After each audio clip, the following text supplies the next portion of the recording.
Today, I'm going to count down the 15 most poorly designed buildings in the world. Now, these are architectural blunders and they serve as cautionary tales, reminding us that even the most ambitious projects can go awry when form and function are not in harmony. Let's begin with number 15, the Elephant Building. Amidst the high-rises of Bangkok, one structure stands out as a true eccentric, the Elephant Building, also known as the Chang Building. This unconventional marvel has garnered global attention, not for its conventional beauty, but for its audacious design that's earned it a reputation as one of the world's worst building designs. The Elephant Building's history is as peculiar as its appearance. It was conceived by Thai architect Sumet Jumsai. The building was realized in 1997 and it became a symbol of unapologetic artistic vision. It was inspired by Thailand's deep-rooted reverence for the Asian elephant. He embarked on a journey that encapsulated the spirit of this majestic creature in concrete and steel. The primary tower, reminiscent of an elephant's robust body, is adorned with architectural details that simulate the texture of an elephant's skin. The smaller towers perched atop the main structure mimic the elephant's head and trunk, complete with jutting tusks. You know, it is a surreal sight, like an elephant brought to life through a fun little architectural experiment. Public reception of the Elephant Building is a study in contrasts. While some admire its audacity and the playful tribute it pays to the nation's cultural symbol, others are less forgiving. Critics have described it as one of the worst designed buildings in the world, citing its departure from architectural norms and its kitschy and disproportionate appearance. Number 14. The Vdara Hotel. Las Vegas's Vdara Hotel is a distinctive creation that's elicited a bit of fascination and a whole lot of controversy. With its sleek, curvaceous glass facade, the Vdara Hotel is a good-looking structure, but that same design has earned it a place on the list of buildings with some of the worst design flaws in recent memory. The building opened its doors to the public in 2009. This upscale hotel, part of the city center complex, boasts a prime location, offering guests easy access to the city's vibrant entertainment, dining, and nightlife. However, what sets the Vdara Hotel apart both in positive and a negative sense is its unconventional design. The curved surface of the building acts as a concave mirror, reflecting and intensifying the sun's rays onto the hotel's pool area. This unintended design flaw, often dubbed the Vdara Death Ray, resulted in temperatures soaring to an uncomfortable and even dangerous level at the poolside, causing guests to run away from these scorching rays.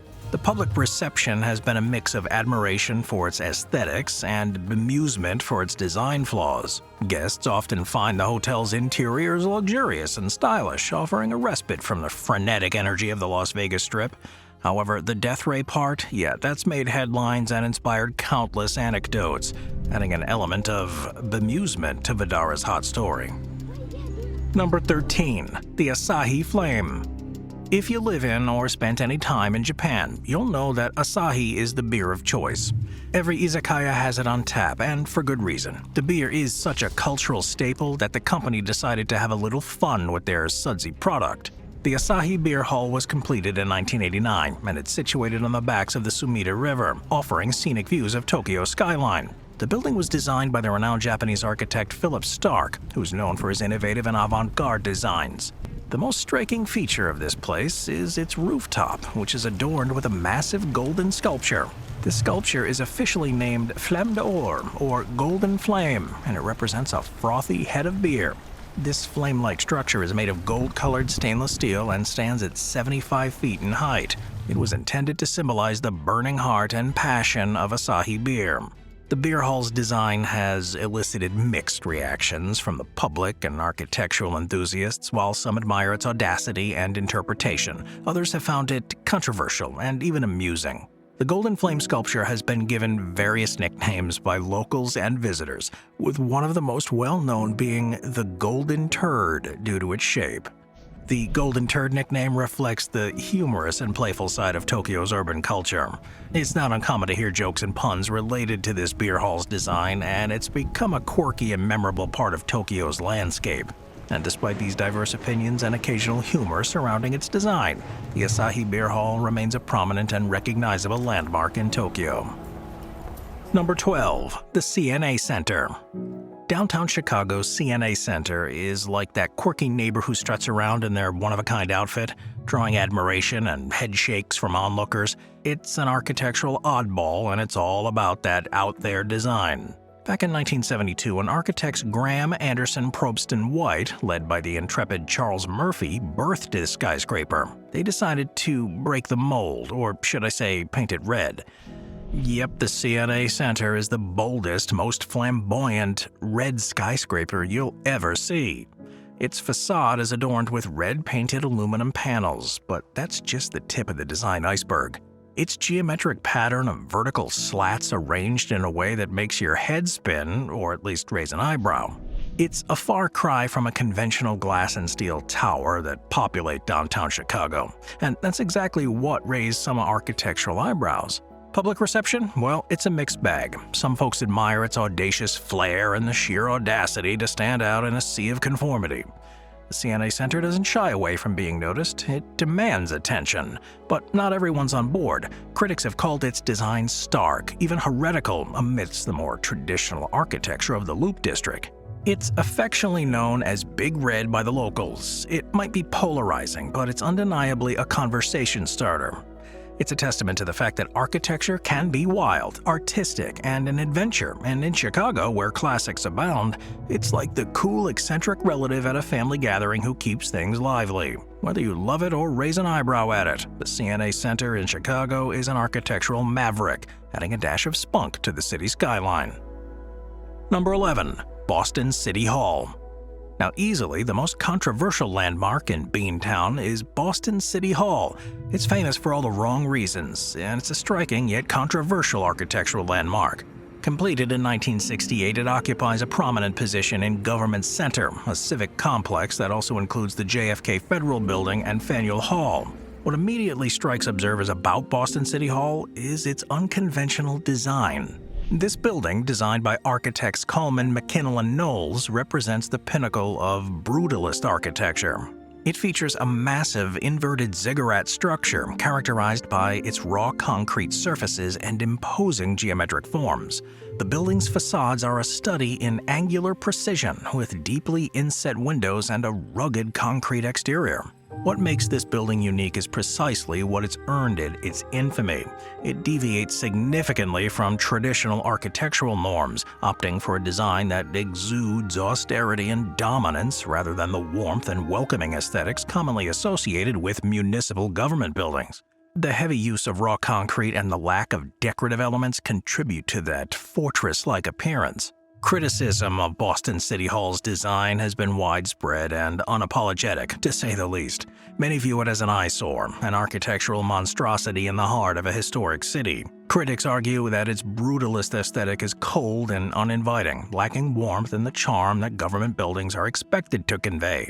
The question of why government buildings often adopt austere designs is a complex one. In the case of Boston City Hall, the choice of brutalism was likely influenced by the architectural trends of the mid-20th century, when brutalism was in vogue. Brutalist buildings often prioritize functionality, durability, and a sense of permanence, qualities that may seem as appropriate for government institutions. However, this emphasis on functionality and a rejection of decorative excess can sometimes result in buildings that appear as imposing and uninviting as government bureaucracy. Number 10. San Francisco Federal Building.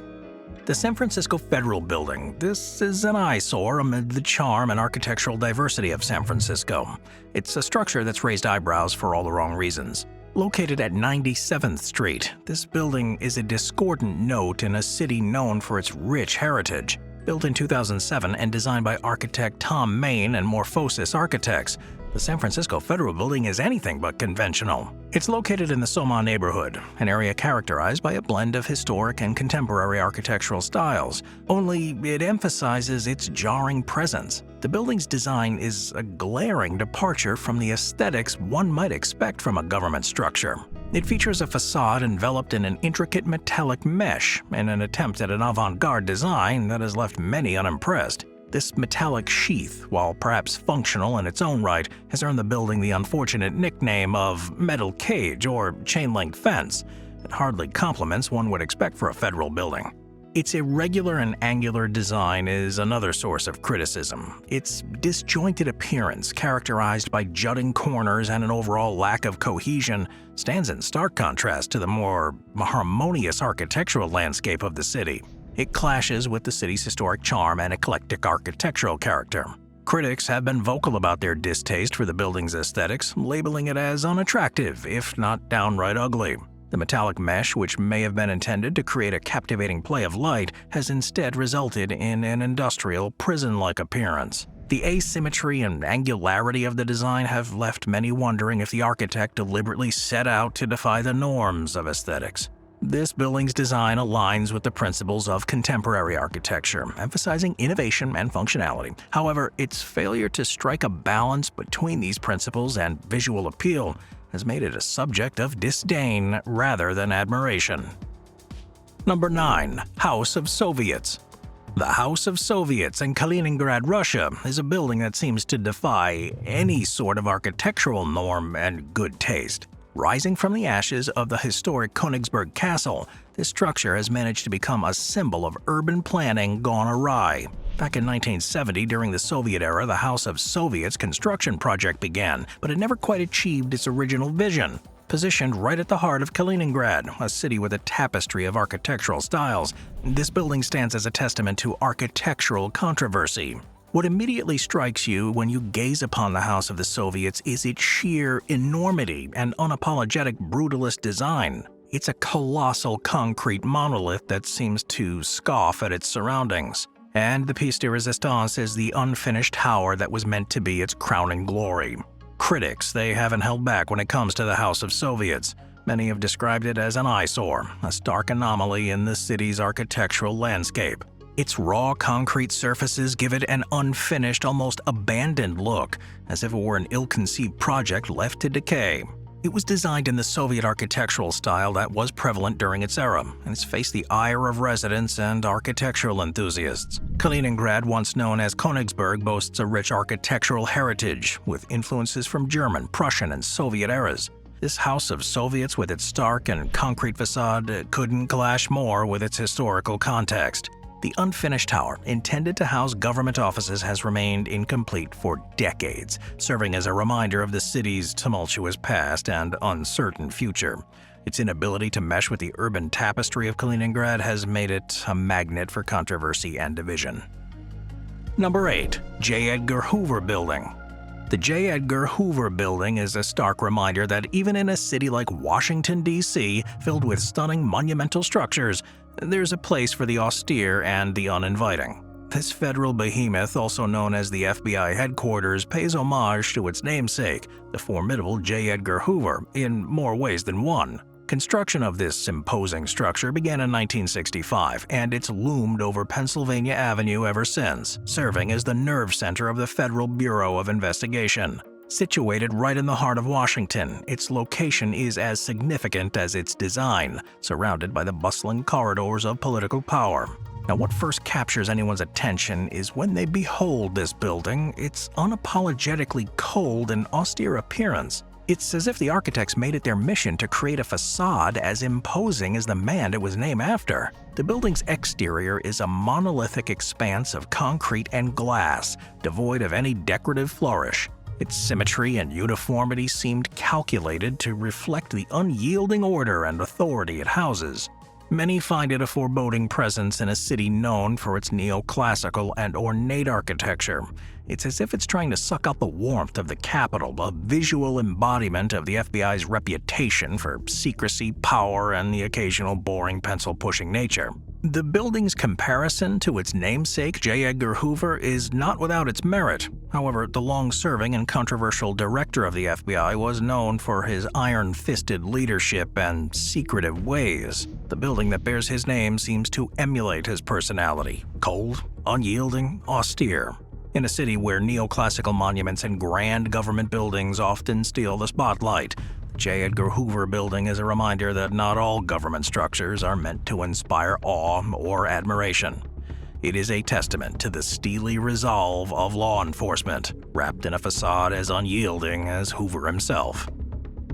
Moving on to number 7. New York City Verizon Building.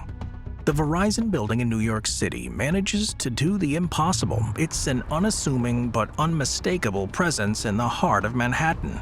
A structure that stands out not for its beauty, but rather for its stark and somewhat perplexing design. Located at 375 Pearl Street, it holds a significant place, for better or worse, in the city's telecommunications infrastructure. This building was constructed in the early 1970s when the need for modern telecommunications infrastructure was paramount. It stands in contrast to the more iconic and architecturally celebrated structures that dominate the Manhattan skyline. The most prominent feature of this building is that brutalist architectural style, which was en vogue during its construction. Too bad it didn't age well. It features an unadorned concrete facade with minimalist design elements, emphasizing function over form. The building's exterior is plain and unembellished, with a series of narrow windows that break the monotony of the concrete surface. Simply put, no one particularly cares for the building's design. Many have found its brutalist aesthetics to be unattractive and uninspiring, especially when compared to the show-stopping iconic skyscrapers that define Manhattan. In a city known for architectural marvels like the Empire State Building and the Chrysler Building, the Verizon Building is often dismissed as a utilitarian eyesore. One of the main criticisms of this building is its failure to harmonize with the surrounding wonders of Manhattan. The juxtaposition of this stark concrete monolith against the city's more enigmatic and eclectic skyline creates a visual dissonance that many find disconcerting. Their 5G may be built right, but this building is not.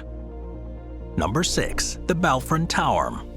London's East End is home to some stunning set pieces: Brick Lane, Victoria Park, the Jeffrey Museum of Home, and then there's the Balfron Tower. The Balfron Tower is a building that doesn't just defy traditional notions of beauty, it gleefully revels in its own unique brand of architectural audacity. Built in the 1960s and designed by the iconic architect Erno Goldfinger, this towering example of brutalism is so out there that it's hard to decide whether it's a masterpiece or a monstrosity. First and foremost, let's address the elephant in the room: the Balfron Tower's exterior. It's a sea of concrete, plain and simple. Brutalism aficionados might argue that it's a celebration of raw, unadulterated material, but to the uninitiated it looks like an unfinished project that somehow got the green light to be a residential building. The repetitive grid of balconies gives it an appearance of a Soviet-era prison block, minus the charm. Then there's the windows, or rather the glaring absence of them. The tower seems to have a disdain for natural light, with its tiny prison-like windows that make you wonder if the sun was on its blacklist. It's as if the architects wanted to challenge the very notion of window and came up with these narrow little slits. Now, to get into that jaunty walkway that connects the two towers, it's like a bridge to nowhere, a testament to the architectural whimsy that was all the rage in the 1960s. It's there not for any practical reason, but to add an extra dollop of eccentricity to the building's already distinctive profile. If you ever wanted to feel like you're in a concrete maze suspended in midair, the Balfron Tower's walkway has got you covered. Number 5. The Millennium Dome. Yes, the Millennium Dome, that colossal eyesore that graced London's skyline at the turn of the 21st century.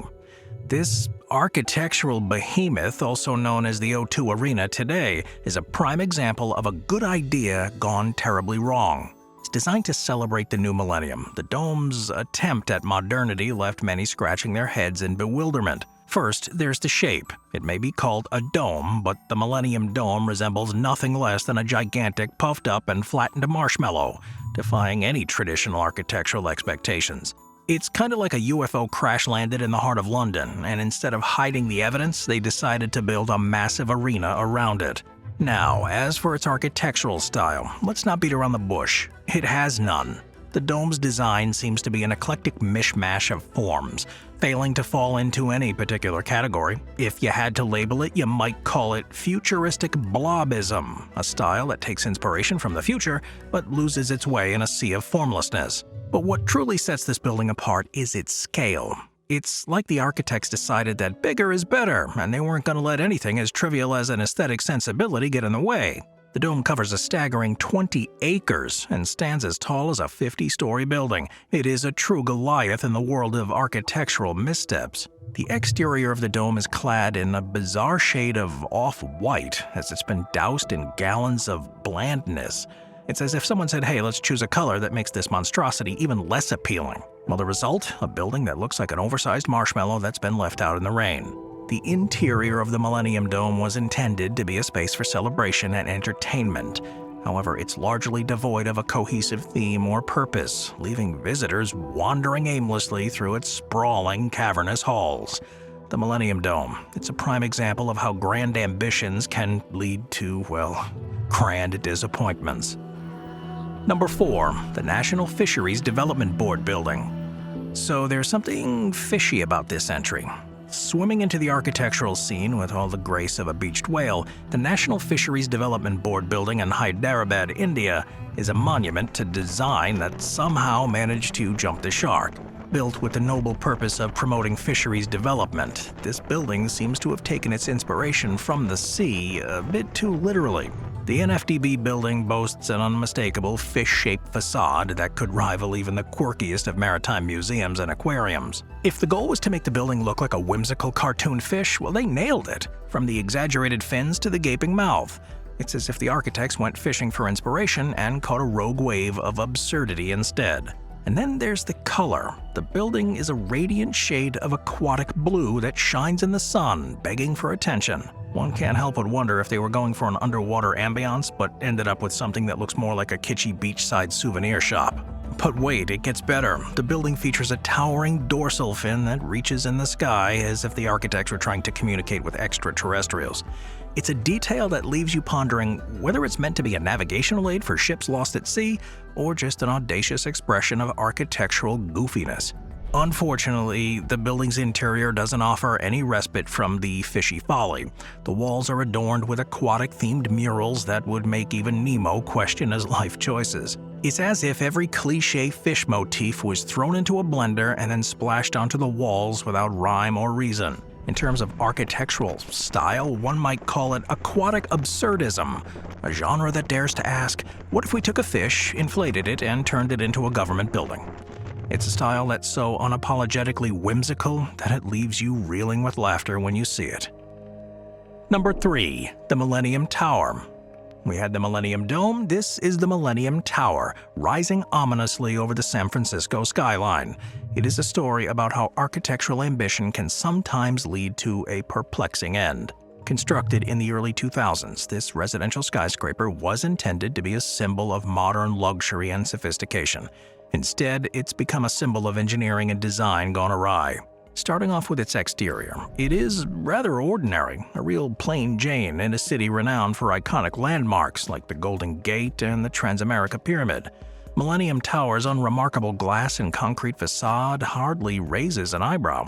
The architect seemingly chose a conservative approach, crafting a building that blends into its surroundings, albeit in the wrong ways. Despite marketing itself as a luxury residential space, the interior design feels uninspired. The common areas lack the opulence and grandeur one might anticipate from a high-end tower, leaving residents with the impression of dwelling in a standard apartment complex. However, what truly distinguishes this tower, and not in a good way, is its unsettling inclination. This 58-story tower, originally meant to stand upright, has been gradually sinking and tilting since shortly after its completion. The tower's sinking predicament has resulted in a multitude of engineering and legal predicaments, as residents and developers grapple with the enigma of how a modern skyscraper could veer so dramatically off course. It's akin to the building's involvement in an eternal game of architectural Jenga, where instead of toppling, it continues to incline. Regarding the architectural style, one might categorize Millennium Tower's design as lean modernism, a genre that explores the artistic possibilities of not standing upright. It leaves observers questioning whether they're witnessing the inception of a new architectural movement or merely the repercussions of subpar engineering. In the end, Millennium Tower is an architectural enigma that appears to challenge both design conventions and gravity. Number 2. The Walkie-Talkie Building. So it may not actually be a means of communication, but the Walkie-Talkie Building sends the message of what not to do when designing a skyscraper. Born in the early 2010s, this skyscraper aimed for the stars in terms of modern design and functionality, but it ended up being the quirky kid at the architectural party. Walking down the street, the building is impossible to ignore. In a city where tradition often takes center stage, the Walkie-Talkie Building decided to go full-blown avant-garde with its unconventional shape and all that glass. Now, venture inside and you'll find a space that's trying to be both ritzy and innovative. But here's the catch, it can't quite decide on a floor plan. The building's top-heavy design creates some interesting interior layouts, leaving tenants scratching their heads and interior designers in a creative tizzy. But the real star of the show here, the Walkie-Talkie Building's infamous solar glare. Picture this, it's a sunny day in London, and the building's curving concave shape turns it into a giant reflector, sending concentrated sunlight onto the streets below. The result? Reports of melting cars and sidewalks hot enough to fry an egg on. It's like the building was built for a rejected Bond villain. The abundance of glass in the building's design posed a significant challenge for temperature control as well. That intense sunlight led to significant temperature spikes inside, creating uncomfortable conditions for the occupants. This disruption and inconvenience were additional challenges faced by occupants of the building. The situation became so heated that the building's owners had to install a series of horizontal sunshades on the exterior. While these shades were effective in reducing the glare, they altered the building's original aesthetic and architectural intent, resulting in a somewhat disjointed appearance. At the end of the day, the building is a real head-scratcher, and it's been boiling the blood of locals for years. Number 1. The Leaning Tower of Teluk, Intan. Tilted towers are all the rage in the architectural world, or at least that's what they might have thought when they constructed the Leaning Tower of Teluk, Intan. Tilting in this quaint town of Malaysia, this tower is a textbook example of how an architectural oddity can go a tad too far in the pursuit of uniqueness. The Leaning Tower of Teluk, Intan means that at a jaw-dropping angle, much like its more famous Italian cousin in Pisa. However, unlike the Leaning Tower of Pisa, which has a certain elegance to its tilt, the Teluk Intan version appears as though it had one too many drinks at the architectural bar and decided to take a nap mid-construction. The degree of the tilt is impressive, but one has to wonder why. Was the architect trying to challenge gravity or simply experimenting with a new form of architectural yoga? It's as if they set out to create a tower that would make visitors question whether they'd enter the realm of optical illusions or not. Then there's the matter of practicality. A tower that leans so dramatically must surely have a reason, right? Well, this is not the case. The Leaning Tower of Teluk Intan was originally intended to serve as a water storage facility. The tower's lean isn't just a quirky aesthetic choice, it's a structural anomaly. Over time, the soft clay soil on which it was built caused the tower to tilt even further. Unlike some other leaning towers, such as the Leaning Tower of Pisa, which underwent extensive stabilization efforts, the Leaning Tower of Teluk Intan did not receive such reinforcements until relatively recently. For many years, the tower leaned without any structural interventions. To prevent further leaning and ensure the tower's safety, the concrete buttresses were added to support the structure. These buttresses counteracted the tilt and provide structural reinforcement, making the tower a bit more stable. But the question still remains, how long before that lean turns into a fall? Only time will tell, I guess. I'll see you guys tomorrow. Thank you to our channel members.